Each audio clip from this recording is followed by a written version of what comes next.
Hey folks, Robert here. How's it going today? Today I'm processing up my deer meat. I made spiced garlic there the other day. I never showed that, but this here is my combination. There's probably 10 pounds of meat here. Put 10 pounds of meat in. I got fennel in there. I got black pepper, cracked red peppers. I have salt and a cup of ice water. It's pretty spicy. It's pretty spicy, but all you do is you just take and mix it up in a pot. I'm going to mix mine up with get a hand mix master. I like mine mixed up really well, so I have no big chunks in there. You're supposed to use cracked fennel for this. I actually used whole fennel seeds, so this will help break up the fennel into smaller manageable pieces.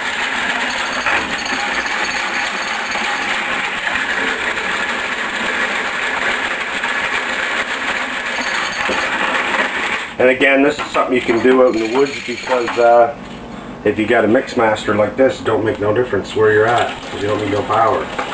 You don't even need a mix master. You can just stir it up with a stick if you wanted to.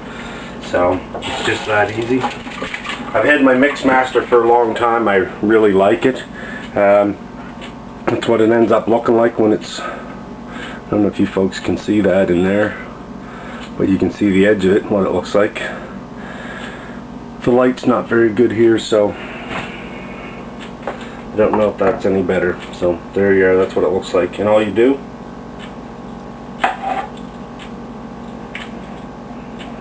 pour it in and just mix it up by hand. Pour it in and mix it up by hand. That's all you do.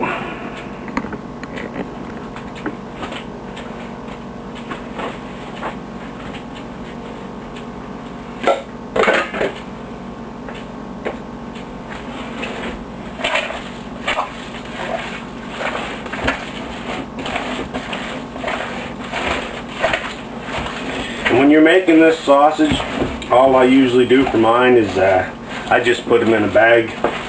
Like, I don't make them into patties or anything. We did one year, but it's just too much of a hassle. It's just as easy to mix it up and put it in plastic baggies, a pound in each one, and then when you cook it up in the frying pan, it just comes out like hamburger, right?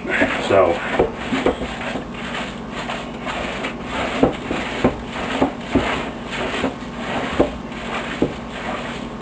Just mix it up real good so it's uniform all the way through there, so you don't get too many hot pieces. Mix it up for about 2 minutes, just like kneading bread, right?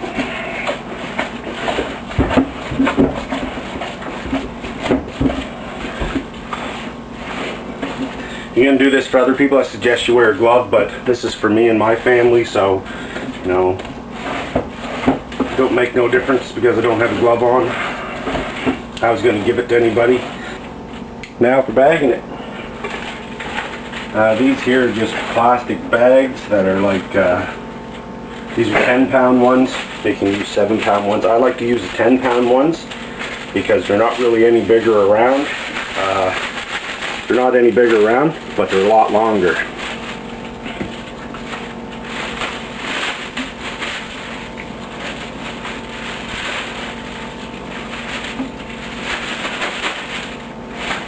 That's good for breakfast right there. Set it off to one side. These here bags are like $5 for like 100 bags. So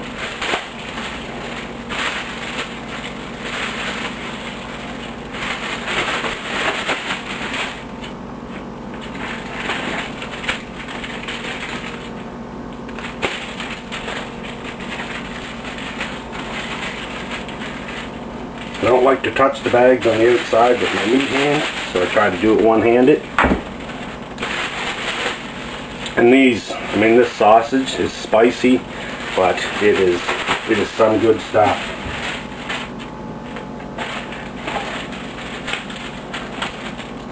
Tasty, very, very tasty stuff. I do have some deer meat, so it's just normally, so it's just normal deer meat too. But it's good to have the stuff spiced. A lot of the kids, when they're younger, they don't so much like the deer meat.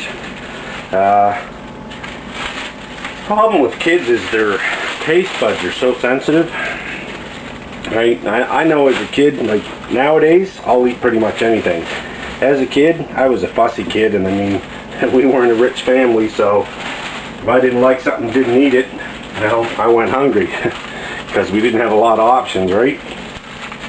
So, but after a while, as you get older, you learn to eat. Usually, you learn to eat. I did a stint in Toronto when I was 19, and we lived on the streets up there for 9 months. And I'll tell you, I learned to eat whatever was put in front of me. You start eating at soup kitchens, man, you can get some pretty nasty food, but I went hungry for extended periods of time. I mean, you know, I say the stint in Toronto, but I mean, I did years through my youth where, you know, I lived in camps, I lived in places. I always worked as a kid. Toronto was about the hardest because, you know, I was a country boy, and when I went to the city, I didn't know a lot about the city, and you know, I could survive in the woods at 19, no problem, but when you're in a concrete jungle, it was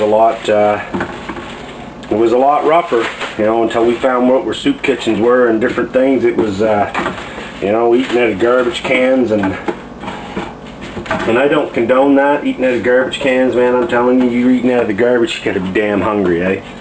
And I ate out of the garbage behind a McDonald's in the grossest alley I ever been in. It just tasted, yeah, exactly.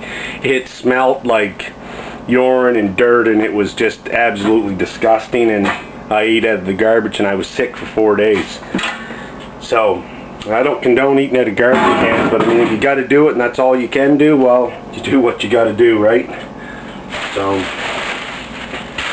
I'll tell you,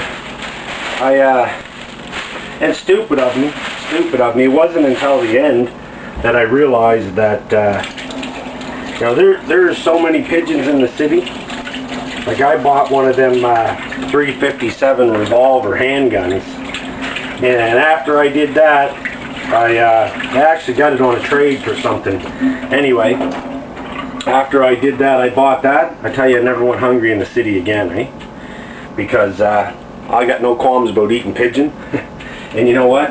That pigeon up there they're so readily available, they're everywhere. Once I realized that I could use my bushcraft stuff in the woods, well, when it comes to eating pigeon, I mean, there's millions of them up there. You know, you shoot a few pigeons, it only takes a couple of pigeons a day to feed you, right?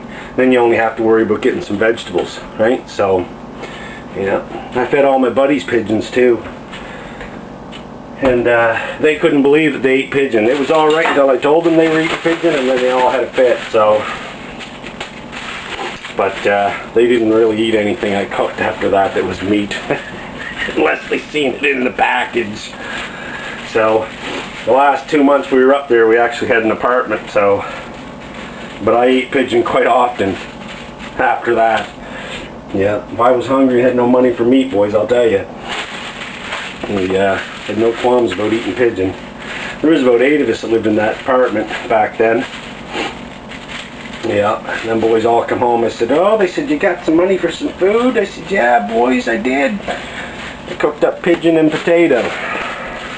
Whole big old pan of about 6 or 8 pigeons, eh? A lot of meat on the breast of a pigeon, right? And I mean, people say, well, pigeon, right? That's a dirty bird, and it's like, you know, well, it's not. I mean, back in the early days, that's what pigeon or dove or whatever, they still hunt them over, and, you know, pigeon and dove, no different between the two. They still hunt them over in England. And I mean, in the original days, that's what pigeon was brought over here, or a form of it, I think. I do believe it was brought over here as a food source, so really, eating pigeon is no big deal. It don't taste bad, no different than eating partridge or pheasant or any of that kind of stuff, right? There's some people that eat raccoon. I I can't bring myself to eat coon, but all in all, I guess if I had to, I'd eat it. But emphasis on the word "had to," I'll tell you, holy moly.